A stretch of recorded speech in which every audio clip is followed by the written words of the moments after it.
scared. You don't think I was afraid the first time I went out in the field? I believe you keep fighting. It's a suit up. Roulette, we have got to stop meeting like this. If you go looking for trouble, you will always find it. You're bleeding. Hey YouTubers, it's Charlie. So this is Kevin Smith's Supergirl episode. It's based on his movie, Superman Lives. It's the insane Ben Affleck Superman movie that turned into the even crazier Nicolas Cage Tim Burton Superman movie. So I'll explain all that. It is fantastically weird. There is a new round of the Flash Ring giveaway that's going on too. All you have to do to enter is be a subscriber, leave a comment on this video. Be sure to click that bell to enable alerts so you don't miss anything. So what's going on here? This is Supergirl episode 9. It's Kevin Smith's episode. The title, Supergirl Lives, is a reference to the unproduced movie that he wrote the screenplay for called Superman Lives, which I'll explain in a second, because it is the craziest Superman story that you've ever heard of. It is ridiculous, which makes me think that they're going to be borrowing some concepts from that. They're not going to be doing Superman Lives, but they're going to be doing some stuff from that. Kevin Smith said it's the biggest episode of TV that he's ever directed in terms of comic book deep cuts, characters that he's loved. So like, for instance, the Eradicator was a big part of his Superman Lives script. So I'm wondering if they're going to introduce the Eradicator on Supergirl. It also looks like she passes through a gateway to a planet with a red sun. That's also part of the story of Superman Lives. The evil duo of Lex Luthor and Brainiac turn our yellow sun red to take away Superman's powers, so he's powerless for a lot of the film. You can start to see why they didn't produce this Superman Lives movie, but I'll explain the plot of that in greater detail in a second. But it looks like what's happening here is just Supergirl is losing her powers because of the red sun. But you also have this alien ship. These aliens were teased at the end of the Supergirl crossover episode during the big 4-night crossover.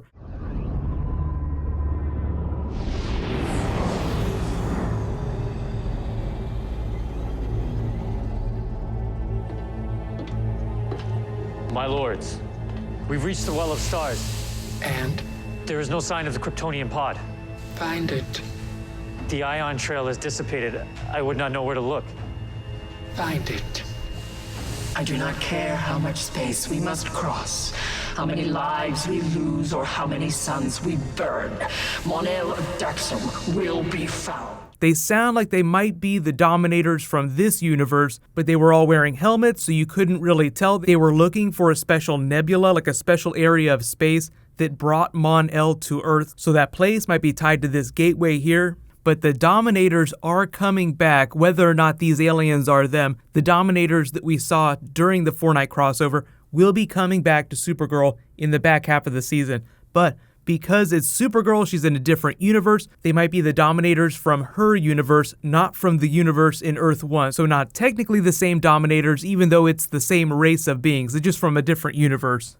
Roulette is back. It seems like she has some mysterious connection to these aliens in the ship, so we'll learn about that during the back half of the season. It seems like Roulette's going to be a larger character over the back half, which is cool. Deacon Lockman's a great actress. She was really good on the 100 show. She was really good on Dollhouse. So Superman Lives. Let's talk about this monstrosity. This was the Ben Affleck Superman movie that turned into the Tim Burton Nicolas Cage Superman movie. There was several different versions of it, so I'll try to explain everything.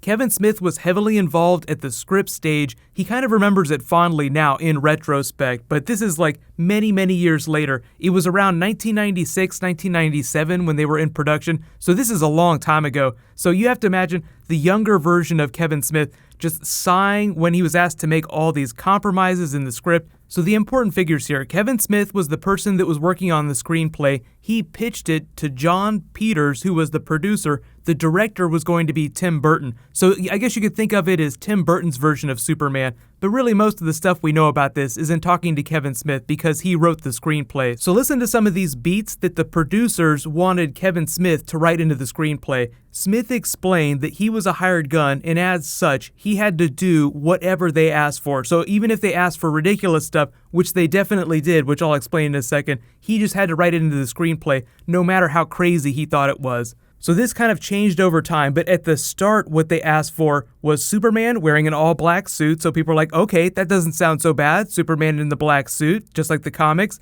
They also did not want him to fly. Now, can you imagine a Superman that can't fly. Already you're getting like a little less excited. You're like, okay, maybe he'll be like Golden Age Superman leaping tall buildings in a single bound. But then Kevin Smith came back and was like, no, he'll fly and he'll just create sonic booms every time he does, which they've actually been using in the more recent movies. So that's actually a pretty cool idea. So we have Superman flying again, but then the producers came back and said, okay, for the big climactic fight, we want Superman to fight a giant spider. So naturally, Kevin Smith is like, that's the dumbest idea ever. And then later, after the film fell apart, side note, John Peters also produced that Wild Wild West video. Guess what the big villain turned into at the end of that movie? A giant spider. So this producer that Kevin Smith was forced to work with that was making all these crazy demands was just obsessed with giant spiders for some reason. But the list goes on. So Kevin Smith, being a relatively young person in Hollywood, was just forced to do what the producers wanted. So he started writing the script, but then the producers came back and said, there's not enough action in the film. We want more fight scenes. So because Brainiac was going to be one of the villains of the film, they said, we want Brainiac to fight a polar bear up at the Fortress of Solitude. So, Kevin Smith is just kind of shaking his head quietly this whole time, like, no, this is terrible, terrible idea. And then because around that time, Star Wars was getting its 20th anniversary re-release in theaters. If you remember the special editions, that's basically what it was. They re-released the Star Wars movies in theaters. So Lucasfilm had all this merchandising going on, so toy sales were making producers a lot of money. So the producers of Superman Lives were saying, okay, we want more things in the movie that we can turn into toys so that we can make more money. So they asked Kevin Smith to write a dog, a space dog, into the movie that Brainiac would give to Lex Luthor just for merchandising reasons so that we can make a toy from it. Not because Brainiac giving Lex Luthor a space dog made sense for the story. So then they asked Kevin Smith to also write in an assistant for Brainiac. They're like, we want him to have a robot assistant named L. Ron. You guess what that's code for? L. Ron Hubbard. Voiced by Hooper X from Chasing Amy, and it was going to be like this gay robot assistant. That's what the producers called it. They said that we want Brainiac to have a gay robot assistant just like C-3PO. This was happening around the Star Wars Special Edition re-releases, so there was a lot of Star Wars being inserted into movies all over the place. But I do laugh at the idea, like it's so funny, just the idea of Hooper X voicing a robot assistant to Brainiac in a Superman movie. That would be the most hilarious disaster ever. So then Kevin Smith went away, wrote a bunch of the movie, came back, in the big part of the story, the Superman Lives part of it, came from the idea that Brainiac sent Doomsday to kill Superman. He blocked out the sun, so Superman was powerless. And then just like in the comics, the return of Superman, Superman is resurrected by the Eradicator and is able to eventually defeat Brainiac and Lex Luthor. So around that time, Kevin Smith's choice for Clark Kent Superman was Ben Affleck. So there was a period of time in the late 90s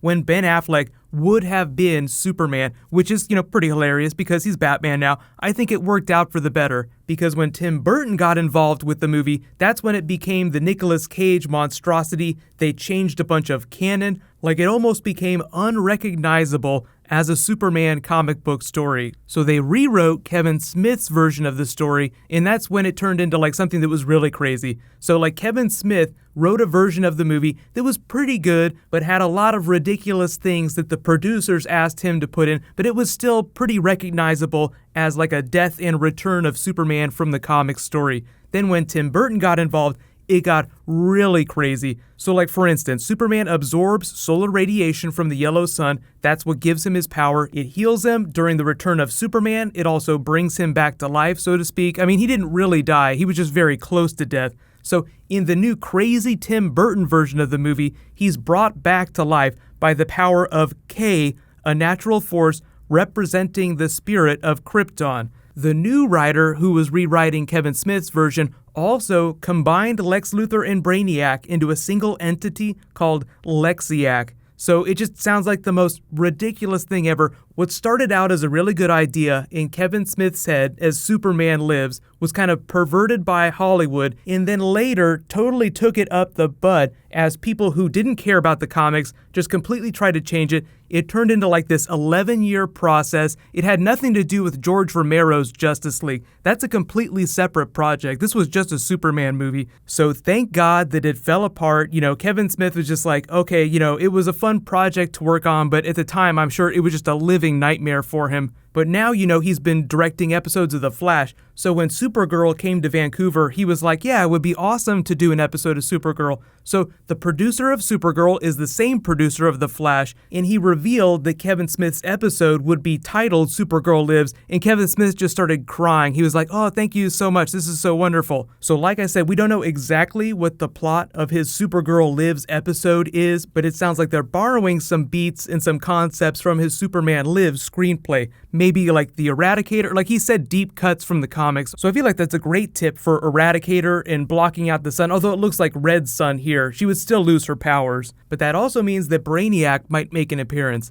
So if you have a broad idea of what Superman Lives was, what do you think they're gonna do for this Supergirl Lives episode? In just rewatching this trailer footage, I wish they cut all their trailers like this. The weird jump cutting, the creepy atmospheric music. I feel like this is a much better version of a Supergirl trailer than you would normally see. Like, I really love it when Supergirl does John Carpenter type stuff. So I'm probably not going to do a video for this episode, but I will do Supergirl videos in the future if they do like big comic book concepts. But speaking of Superman, I did say I was going to do a Superman versus Doomsday video just because I've literally done like 2 Superman videos in a row. I'm gonna wait a day and do it on Wednesday. Tomorrow will be some new Marvel just because I've been doing a whole bunch of DC lately. So let me know if there's any special Superman bonus videos you guys want me to do during the break. So they also just posted a new Arrow trailer. I'll do a video for that. It confirms which version of Laurel is going to be coming on the show. So it's a pretty big deal. So I'll post that in the morning. I'll also say congratulations to the new Flash Ring giveaway winner, Sacred Shinx. Just private message me on the back end of my channel so I can get your contact details. There is a new round that started in this video. I'll just remind everyone when I post that Arrow video.